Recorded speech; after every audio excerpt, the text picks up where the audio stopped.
Hello, friends.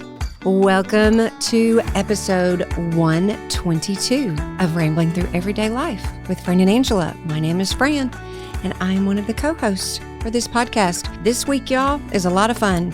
We enjoy the fact that our lives kind of are all over the place. Like sometimes we're serious, sometimes we're not. And this is just a fun, rambling, light episode for you guys. So as always, thank you for listening. We sure do appreciate you. Sit back, enjoy the show. We love you guys so much. All right, Angela, here we are coming in hot on two wheels into the recording studio. That's how I feel. If you people could envision us and our lives, here it is. We're recording late in the day, after work. I'm flying in from somewhere. You're coming in from doing big, important attorney stuff. And we're just coming in squealing on two wheels. But here we are, everybody. Just for you, the listeners. Welcome to Rambling Through Everyday Crazy Life with Fran and Angela. Well, we always say pretend like we're all really at a coffee shop sitting around catching up on life. Yes. This is what that is. Yeah. Like truly. We've had some deeper, heavier episodes. We just had the fabulous Paige Bledsoe. I know. There have been a couple. I love it when we go deep like that. Mm-hmm. I love it when we are able to bring our listeners the silliness, the ridiculousness, the fun, adventure, wildness of life. And then, wait a minute, we're going to swing to the other side and we're going to swim into the deep end. And so I love that we can do that. That's just our life. It's just real life. Yeah. That's true to who we are. Yes. Right here. Yeah. So it is October the 2nd. Praise ye the Lord. It is glorious outside. Yep. My family laughs at me. Kaylee understands, but they laugh at me for a lot of reasons. Let me back that way up. But I'm obsessed with sitting at a patio wherever we go. I want to be on the patio. The last time we went to Birmingham, it was probably 98 degrees heat index. And they said, would you like to sit on the patio? And, yes, I would. And I actually said yes. And we were with Jamie Taylor and Kaylee. They looked at me and they were just like, what is happening right now? And I said, it's in the shade and there's a fan. I think we'll be fine. We were fine-ish, but now it really is patio weather. It is patio season. And I can remember being a youngster and my mom would say things like that. She'd be like, oh, it's just lovely outside.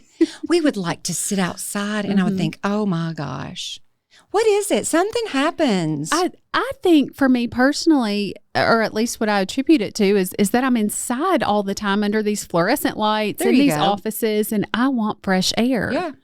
My husband gets to be outside more, and I crave being outdoors. 100%. And I do think the older we get, the more we really appreciate we talk about the weather all the time, like some old people. But I told the volleyball girls Sunday, I said, get outside. Mm-hmm. One of them said, my mama told me, make sure I get outside. I was like, listen to your mother. That's right. We know a thing or two. Yes. She said, my mom said, get outside and go for a walk. I said, well, there you go. That is what everybody needs in their life right now. Okay, so tell us, Angela, as we're coming in on two wheels, where are we swimming today? Are we going into the deep end, the shallow end, the middle end? The entire pool, Fran. The entire pool, okay. That's where we're going. We've got to update some things from past episodes, beginning with that this is the opposite of deep, and nobody may care. But for the sake of Susie said so, and because you care, I need to tell y'all, my crisis has been resolved. I have found a fragrance. Hallelujah. When I tell you, even with our precious personal shopper, Susie, giving me 3 options, I still was so awkward and uncomfortable and just overwhelmed and wanted to leave. When I walked in Ulta, I had pictures. I had names. Susie has done all this work for me. Why is this so difficult? I do not know. I think Ulta all by itself is scary for me. Yes. I kind of browse around like I know what I'm doing, but honestly, I'm like, I don't know.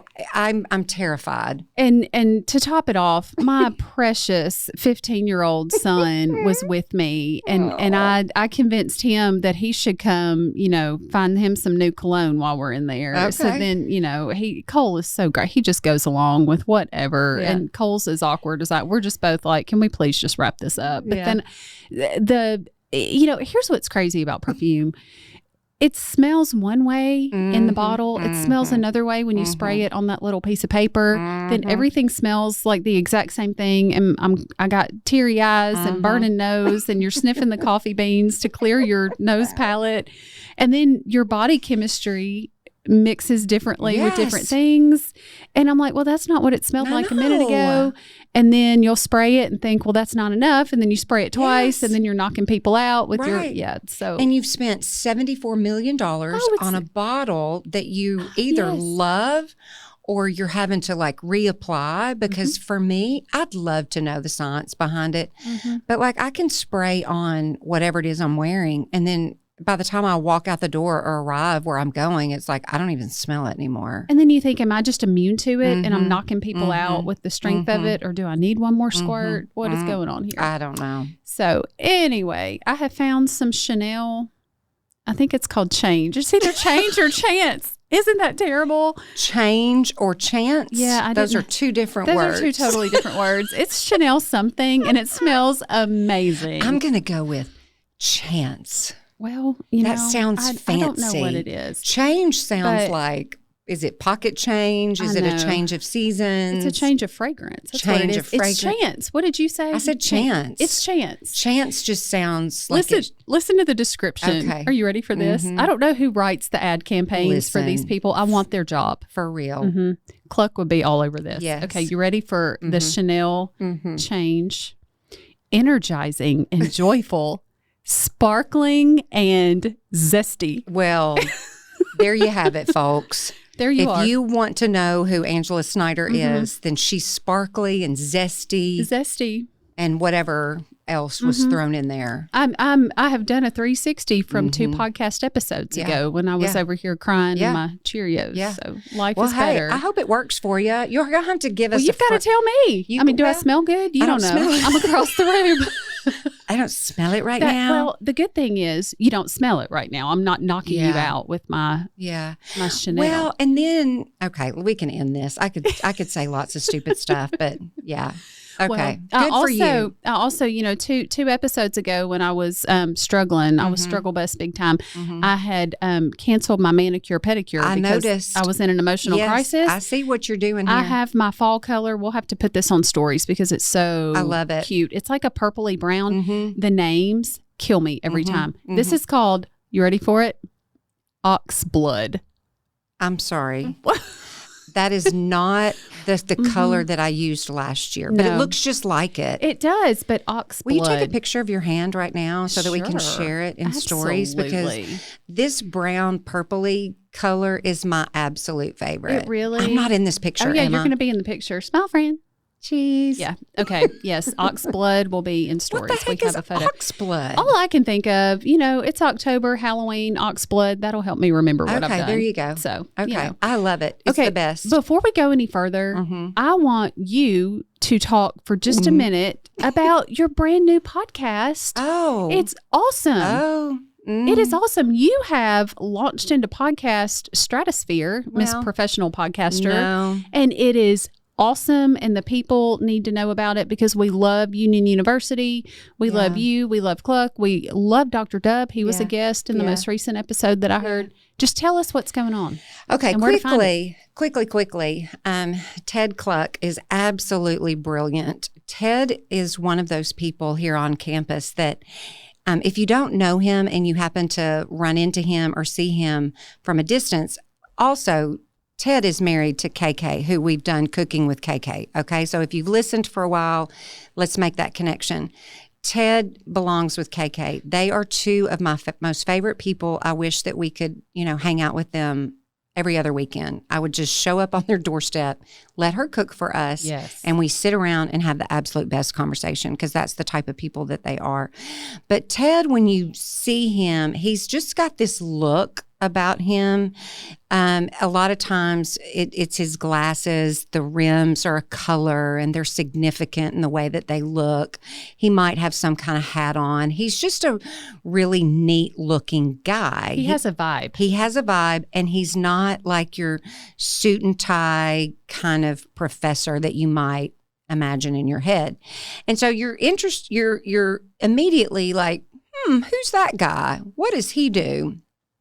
Well, Ted just has this resume that is so impressive with the things that he's done through journalism, through writing and ESPN magazine and his own podcast out there in the world, and movie scripts that he's written. He's just this fascinating human. But what Ted has taught me, and I will say this, he's taught me a lot of things, but one of the most important things that Ted has shown me through things like Leadership Union for Students and through his own podcast and just conversation with him is the art and the ability to communicate well and thoughtfully. Because I can tend to be like squirrel and scattered and, interrupt you because I've got something really important to say. And I'm so bad about that. Yes. And so he's so calming. He draws you in.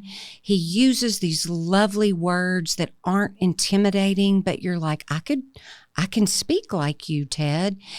There's just a real appreciation for the art of communication. He is a journalism professor within our comm arts. I adore him. So Ted and I talked on the university level through work. Like we think Union should have a podcast. We both agreed, and we said, but I can tell you one thing, people. I can tell you this right here and right now.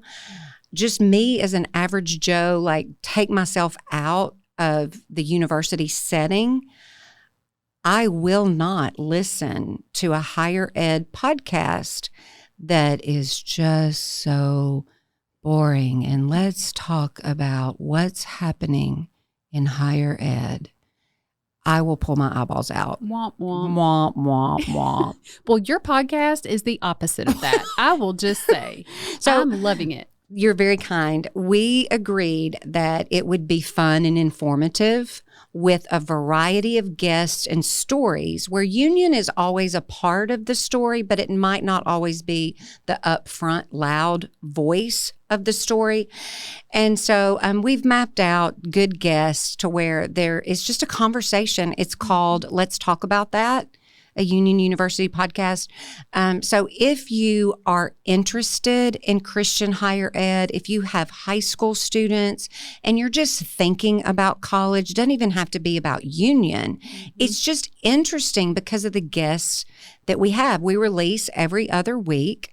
And it's just fun because nobody wants to listen to this, or I don't. I know there's a place for that, but this is not the place for it. So it's fun. I don't know. I'm slightly terrified because it's not my own. It belongs to the university, and Dr. Dubb, if he's going to get comments, criticisms, feedback because of my dumb mouth, he's going to take the brunt of that. So it's a little scary, but it's fine. Well, I think it's awesome. Casey McGee's the baseball coach. Yep. He played in the MLB. Yep. He's been a guest. Dr. Dubb's episode was awesome, of course. Yeah. You've had others, but if you're listening, check out Fran's Union podcast. Give it a rating and review. Yeah, support Fran. It's awesome. If you're just curious about college, university, people's lives and stories, the conversation. Yes, it's just a conversation. It's not like, hey, this is what's happening at Union. Mm-hmm. No. Speaking of conversation, that's a good segue into something else that I haven't told you yet. Cole has his permit and he's driving everywhere. Everywhere. This kid is driving all over the place and driving really well. I'm very proud of him. But we have a new thing we do on game day. Hey, on I have Football to ask Fridays. real quick. Yes, ask is him. he a 10 and 2 guy when he's driving? Well, here's what's funny about that. He started out like we all do at 10 and 2. Then yesterday I caught him trying to play some air guitar because he has a fabulous playlist. He's my 70s, 80s rock and roll, Led Zeppelin. This kid has got good taste in music. But I was like, Cole, you cannot play air guitar on the bypass or anywhere ever if you're in that driver's seat. And my car actually does, it has an alarm when it senses that you might not be exactly in the middle of the lane, not just crossing the lane. And then it'll like beep, beep, beep. And then it just alarm will not stop until you put your hands back at 10 and 2. So it's kind of funny because I keep all these things activated. So I'm very hyper aware of what's going on. And I'm also watching him. But if I look down for just a minute and he's not at 10 and 2, we know about it. Well, when we meet up here on Saturdays, sometimes we record on Saturdays. And so he's with you. And if I'm here first and you all, are pulling into the parking place beside me, I think watching young drivers park is just so awesome because they may not have been serious, but then when it comes time to park that thing, they've got to figure some things out. Yes. And that's when I can always see the look on his face like, I'm paying attention. Look at me. I'm trying to get between the white lines. I see you, Miss Fran, but I can't wave at you because I'm trying not to hit your car. And all the things. His daddy has declared that we will have parking class for Cole and his mother because I'm still the worst parker I know. And Do that's people coming. have to parallel park now? No. If I had to parallel park, you couldn't do I it? would have my license revoked. I think I still could. It's been a long time, but I think I still could. I had to when I went to college because Lambeth mostly had street side parking, and I would have never. But we have this, and I'm thinking about people like Ashley Kane, who listens, who always asks about raising sons and how do we bond with them and what do we do. And Cole, he just always wants to drive. And I do not drink coffee. I know that's the unforgivable sin with Fran, but every morning Cole's like, hey, you want to go get coffee? I love it. And I'm soaking it up because next year he'll have his license and I won't be part of this anymore. And he wants to turn the music all the way up. And then the crack of dawn. And then he wants us to go get coffee at the crack of dawn. But then he decides he wants to have conversation with me. Yeah. And I'm secretly thinking I need to create, maybe this is already invented, like some kind of noise canceling headphones where I'm not going, what? Yeah. The music's got to be up or he's not going to talk. All right. But I need to hear these things he's telling me. But Mamaw can't hear right now. But if I turn the music down, I can't hear him. So stay tuned. I may invent that and retire a millionaire. But we have started Kanye and coffee on game days so he can get hype. There are clean versions of Kanye. I will say that. He is so aware that he better not be playing anything awful with Mama in the car. And we don't need any judgment from what we're letting our kids listen to, okay? It's the Kanye. I'm listening to Jesus Taylor album. Swift still. So I know there's lots of controversy around her. So. But there are days that I'm thinking, or whatever the song is. Rap is not my genre of music. There's great Christian rap. We listen to a little bit of everything. But I just think sometimes, you really do have to be willing to meet your kids where they are. And then they will open up and talk to you. And even if it's at midnight. Even if it's at midnight, even if it's rap at 6:30 a.m. for coffee that you don't drink. Like that is okay. Yeah. But anyway, we're having fun with that. I love that. And then this coming Friday, Kaylee Snyder turns 21. Cannot even. We are headed to New York City for the very first time. And y'all know I'm absolutely beside myself because I'm going right after you. I know. I wish you could come with us. But it's fall break for It's my fall break. I don't have, my kid that wants to go is well past fall break. He's 27, but he's my travel buddy. And we're just think we were so close to being there at the same time. I know. NYC, here we come. What are you most excited about? Because you've never been. I've never been. And I love, so Kaylee's best friends from college are coming with us. Mm-hmm. We are taking 4 girls and then myself and another mama. Who's been several times. Who is the pro. Yeah. So I have told her, kind of like when I take people to Disney and they're like, boss me around. I have told Pam, here's my credit card. Please just plan it all and boss me around. Yeah, so drag me. So I know we're spending they're art majors, 2 of the girls. They want a full day at the Met. Oh, you're going to love it. It's going to be amazing. They we have tickets to see Wicked. I don't even know all the things. Where are y'all staying? I have no idea. I do know, but I can't recall. But do you know what part of the city? I have no idea. Yeah. We're staying in New York City, friend. I cannot wait, y'all. I don't know. I love New York so much. And I'll be curious because, it'd be like if I'd never been to Disney before. Right. You love Disney. Right. And what if I go for the very first time and you're like, It was fine. So I can't wait to hear about your experiences and your thoughts, because there's a lot of things I love about New York, but what I do appreciate about the city is lots of different places wherever you go, whether it's Bryant Park or Central Park, any Times Square, wherever you are, uptown, downtown, if you're in Brooklyn, like wherever you are, you just feel that it is a true melting pot of the world.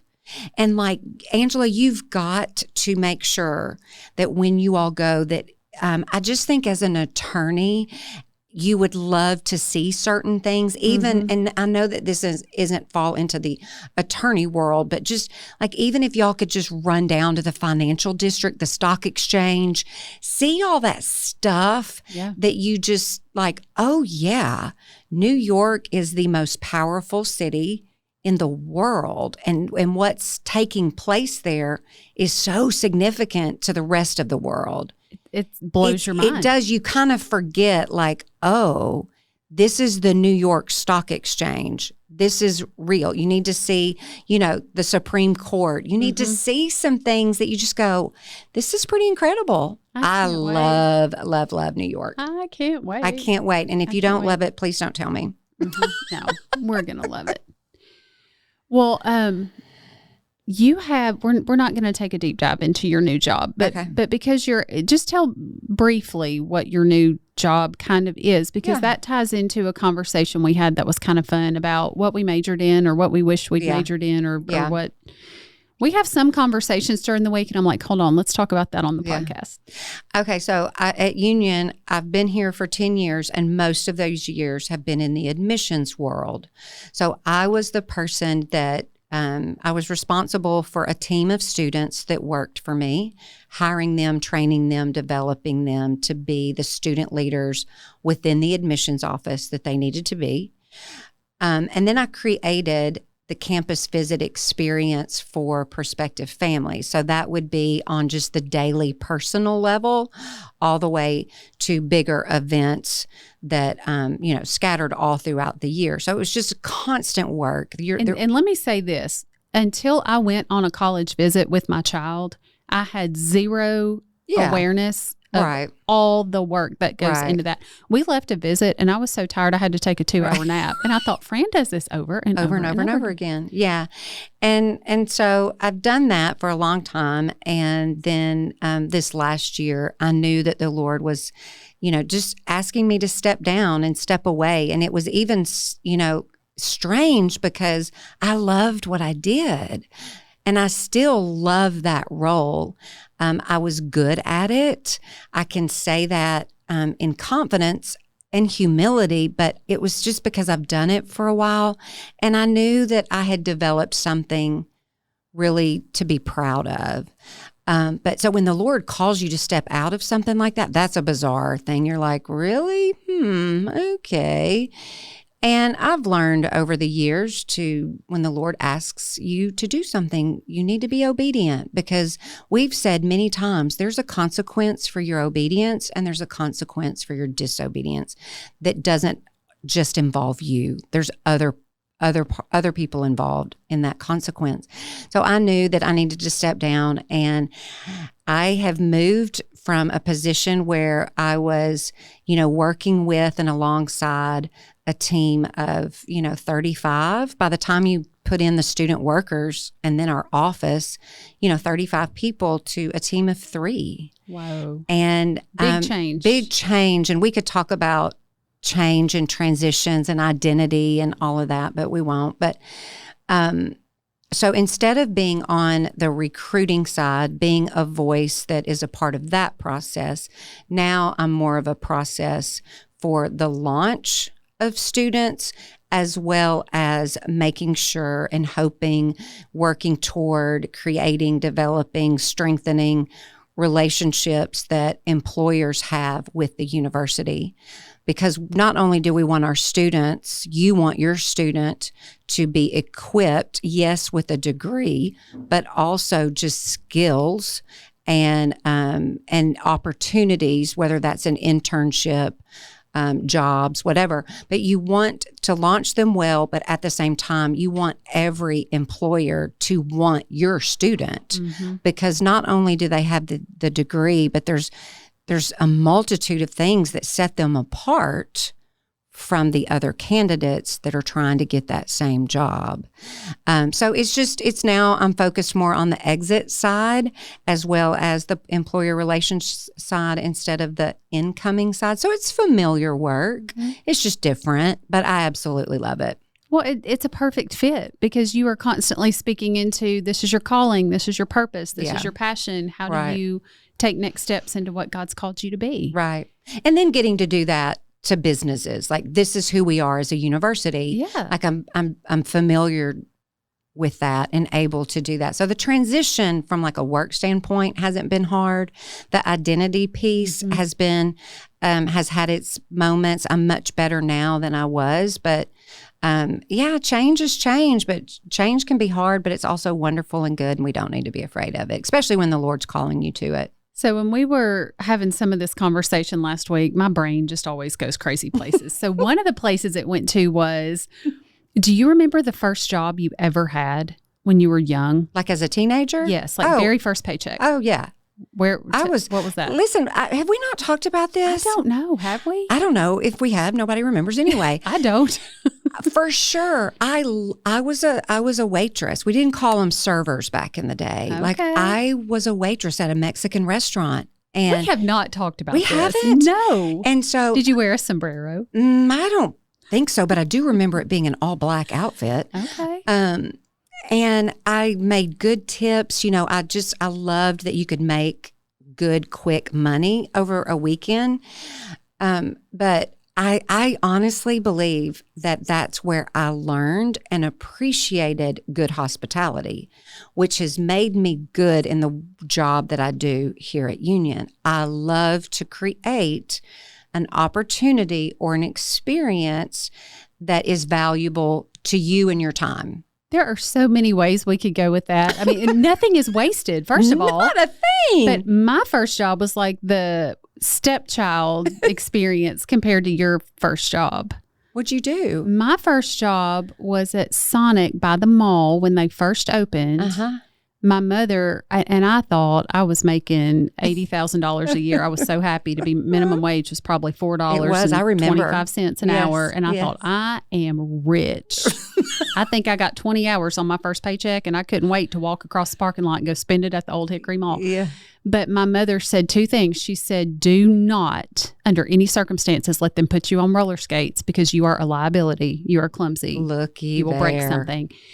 And well, maybe that's all she said. I can't remember number two now. But they, from time to time, I was not good at things like making milkshakes and, you know, some of the things that Sonic is really good at. So I would have to find other ways to, you know, do whatever I was doing.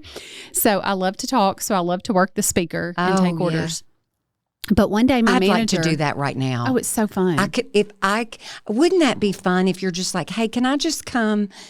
Like, just be pleasant and kind and just be like, welcome to Sonic. Put on a headset. Yeah, this is Fran. How may I serve you? What would you like today? Yeah.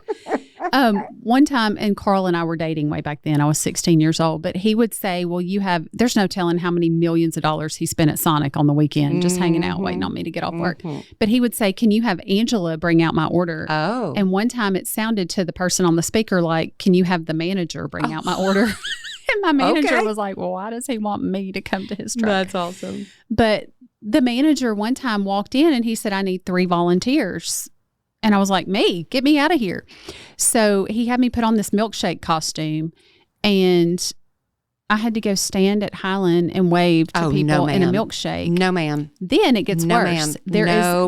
Remember the drug education DARE, the DARE program, drug abuse. I don't know what it was. DARE something. Nancy Reagan, the whole Just Say No. We had to go to a DARE skating party at Magic Wheels, and I thought, well, this is going to be fun. I get to go on a field trip and I'm getting paid for it.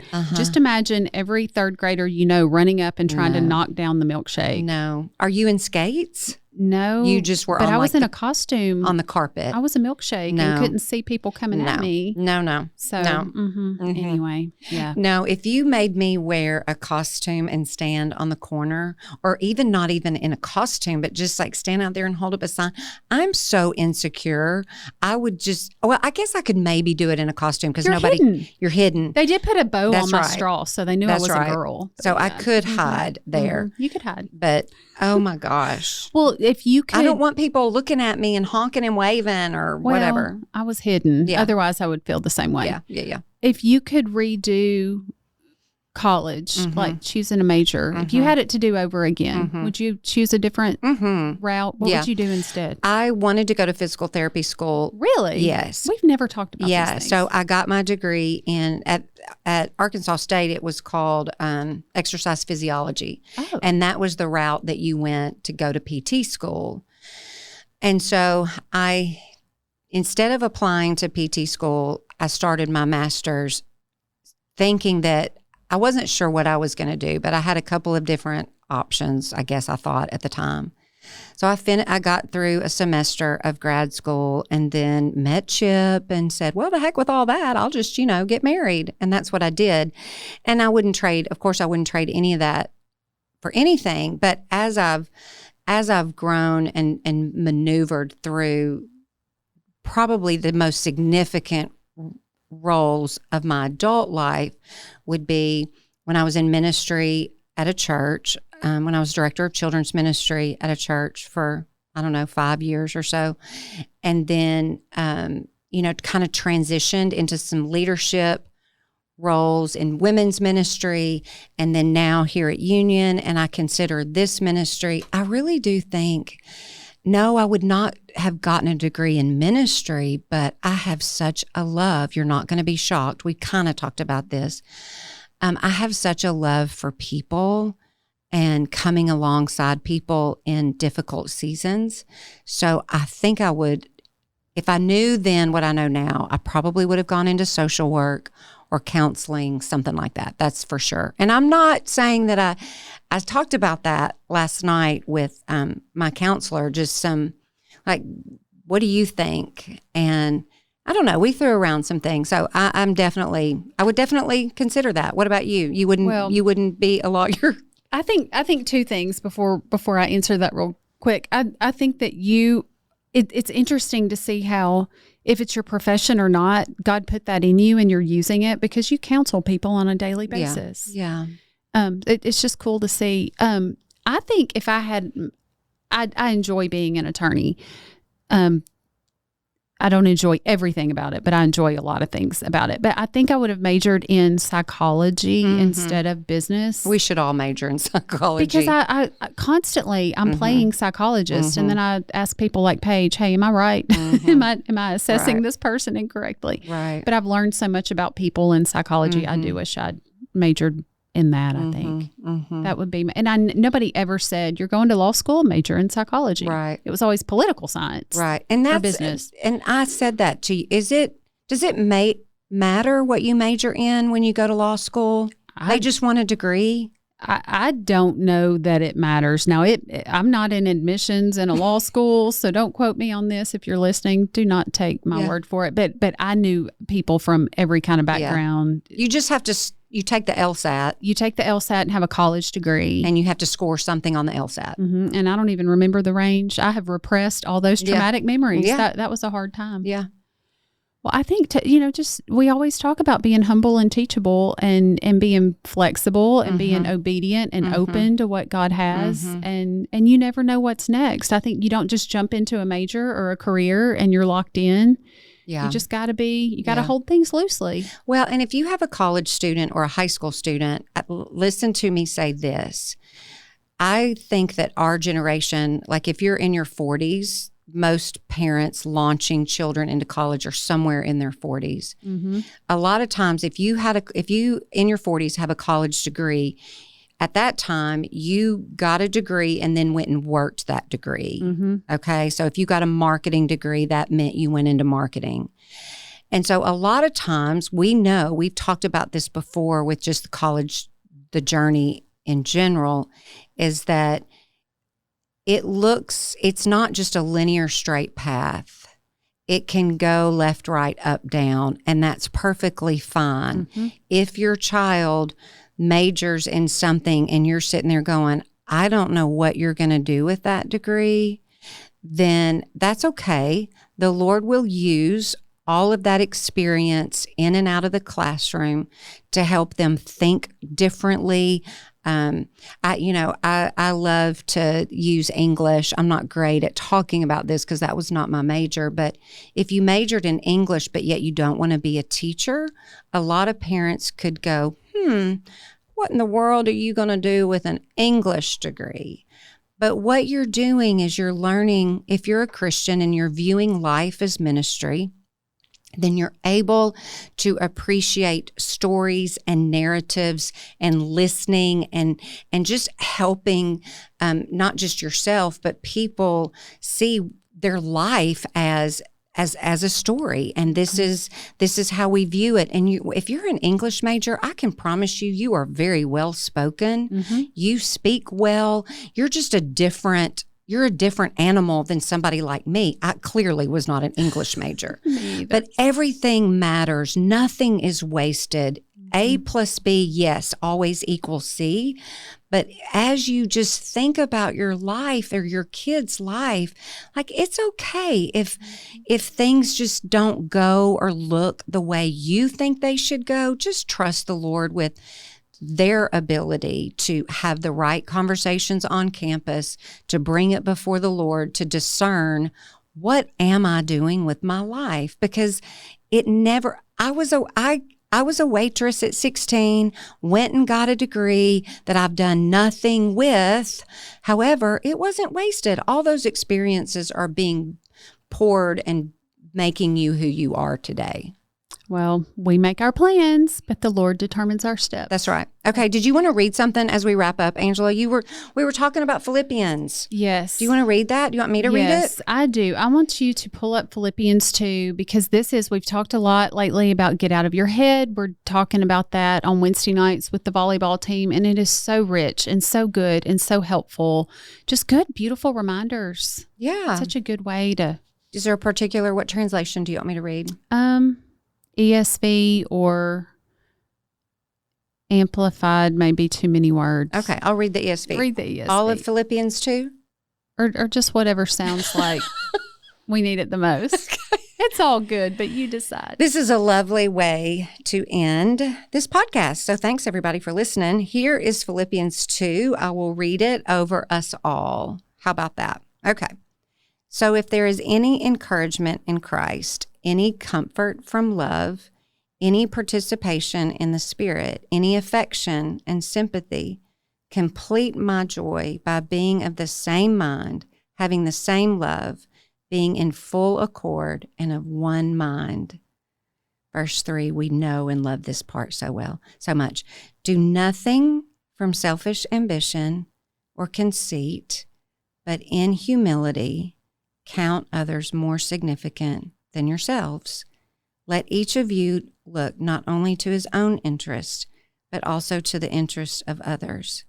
Have this mind among yourselves, which is yours in Christ Jesus, who, though he was in the form of God, did not count equality with God a thing to be grasped, but emptied himself by taking the form of a servant, being born in the likeness of men, and being found in human form. He humbled himself by becoming obedient to the point of death, even death on a cross. Therefore, God has highly exalted him and bestowed on him the name that is above every name, so that at the time of Jesus, every knee should bow in heaven and on earth and under the earth, and every tongue confess that Jesus Christ is Lord, to the glory of God the Father. Amen. All the people said.